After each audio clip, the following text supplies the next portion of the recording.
such a weird phenomenon now, Wolf, because we're early in the offseason, really. Yeah.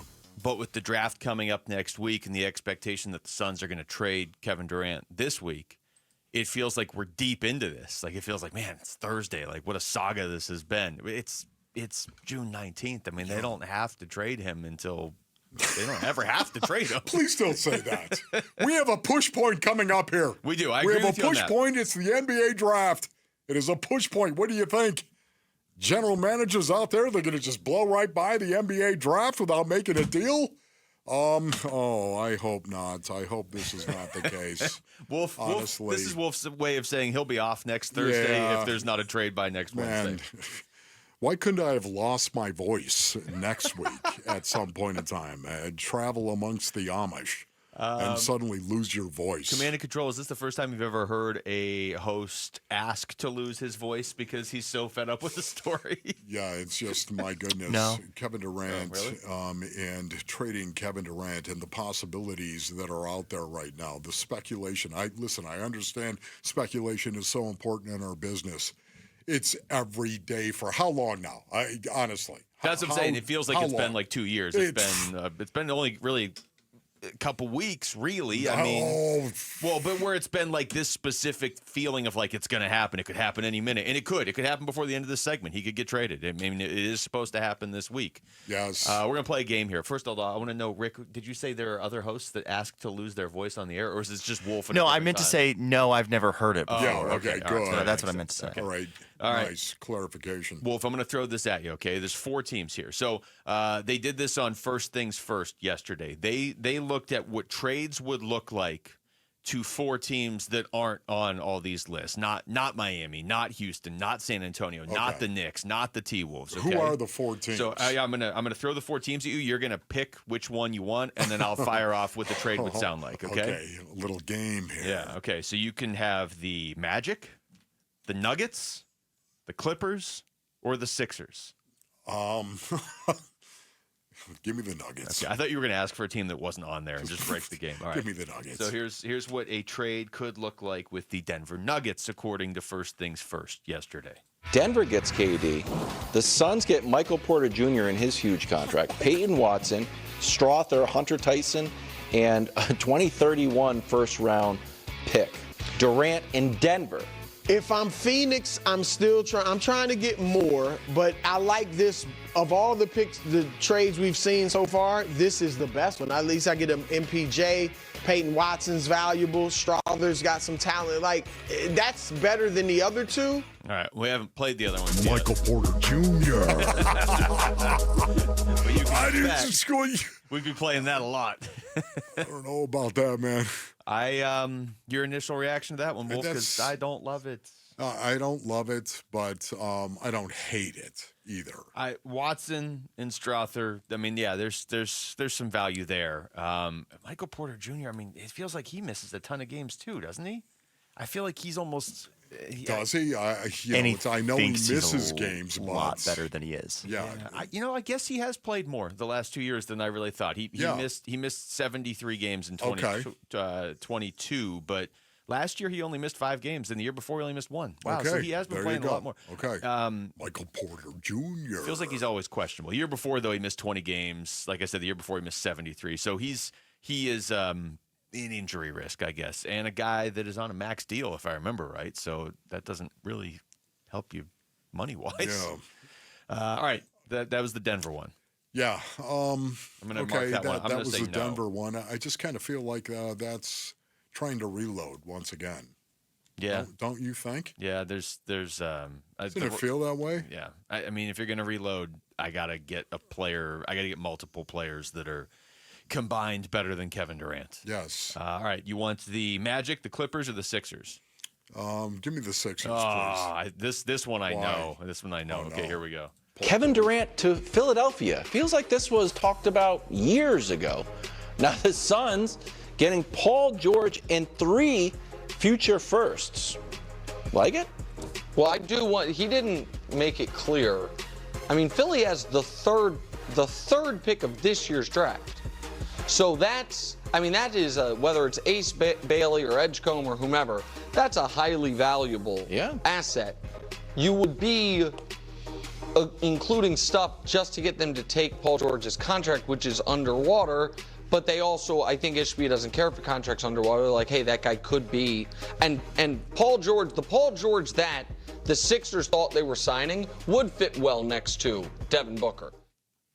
These people know that Devin Booker and Paul George don't like each other, right? Yeah, I don't think so, honestly. I thought that was pretty public. Yeah, I thought that was pretty public as well. I don't know why they. I don't like that. I do like the 3 future first-round picks. I do. I am intrigued by that. I mean, I wonder if there's a way, if you traded for Paul George, if you could then flip him for something else. I mean, he is a good player. Oh, that's a good idea. And Didn't think of that. And I think that was Nick Wright that brought this up. He said, like, can we get some clarification if that's the number 3 overall pick in this year's draft? Because nobody's trading the number 1 pick in this year's draft. It's Cooper Flagg. San Antonio doesn't sound like it's trading the number 2 pick in this year's draft, and it's Dylan Harper. Like, typically when you know who the player's going to be before the draft even happens, you're not getting that pick. But when you get past the first 2 picks, Wolf, there are players that people like at 3, but there's not a clear cut at 3. So I do wonder if that would be something you could really push for if you were the Suns. Yeah, I love the idea of moving Paul George again, acquiring him and then moving him for something. I do like that. So this feels like a rebuild.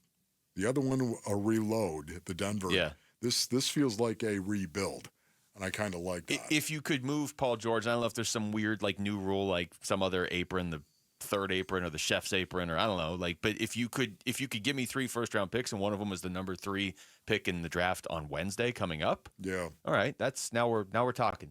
We got time for one more. Do you want the Clippers or the Magic? Clippers. Durant to the Clippers.